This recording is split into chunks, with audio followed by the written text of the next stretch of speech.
Good morning বন্ধুরা, আজকে আমি বানাবো চিকেন কষে কষা। প্রথমে আমরা 1 কেজি চিকেন ভালোভাবে ধুয়ে জল ঝরিয়ে রেখেছিলাম।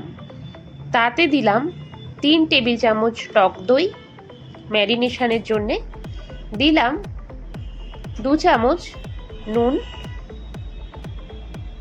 2 চামচ হলুদ গুঁড়ো আর 1 চামচ লঙ্কা গুঁড়ো। এরপর দিলাম 1 টিস্পুন রসুন বাটা, দিলাম 1 টিস্পুন আদা বাটা আর দিলাম 3 টেবিল চামচ ধনে জিরে মৌরি আর কয়েকটা গোলমরিচের পেস্ট।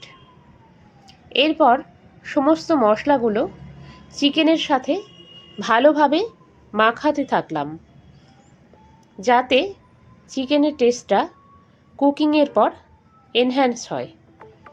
বেশ কিছুক্ষণ ভালোভাবে মাখানোর পরে আমরা অ্যাড করব সর্ষের তেল।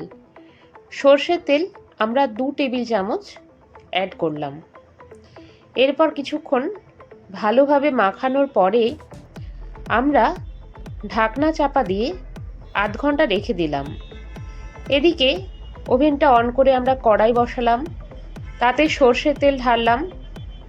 তেলটা গরম হওয়ার পরে আমরা 2 চামচ জিরে ফোড়ন দিলাম।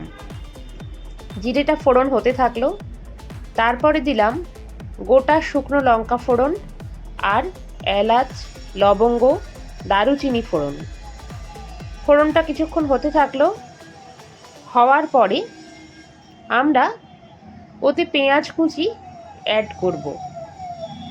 পেঁয়াজ কুচি অ্যাড করার পরে আমরা ভালোভাবে নাড়াতে থাকলাম। ভালোভাবে পেঁয়াজটা ভাজা হতে থাকলো। যতক্ষণ না ট্রান্সপারেন্ট হয় ততক্ষণ আমরা ভাজতে থাকলাম। বেশ কিছুক্ষণ ভাজার পর আমরা ওতে অ্যাড করব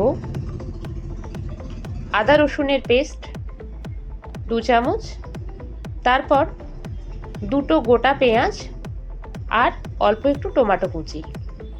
এরপর ভালোভাবে পেঁয়াজটা কষতে থাকলাম টমেটোর সাথে। ভালোভাবে কষানো হয়ে গেলে আমাদের যে ম্যারিনেশন করা চিকেনটা ছিল সেটা আমরা ওর মধ্যে অ্যাড করে দিলাম। অ্যাড করার পরে ভালোভাবে নাড়তে থাকলাম। নাড়ার পরে কিছুক্ষণ নাড়ার পরে চিকেনটা জল ছেড়ে দিল। আমরা ঢাকনা চাপা দিয়ে রাখবো কিছুক্ষণ, ওই জলেই চিকেনটা সেদ্ধ হবে। ধীরে ধীরে তেলটা ছেড়ে আসছে, আমরা দেখছি।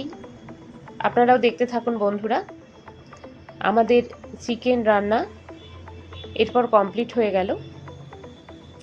এরপর আমরা পরিবেশনের জন্যে থালায় ভাত আর বাটিতে চিকেন নিয়ে আপনারাই কমেন্ট করে জানান বন্ধুরা কেমন হয়েছে। আপনাদের সাজেশন আমার কাছে অত্যন্ত গুরুত্বপূর্ণ।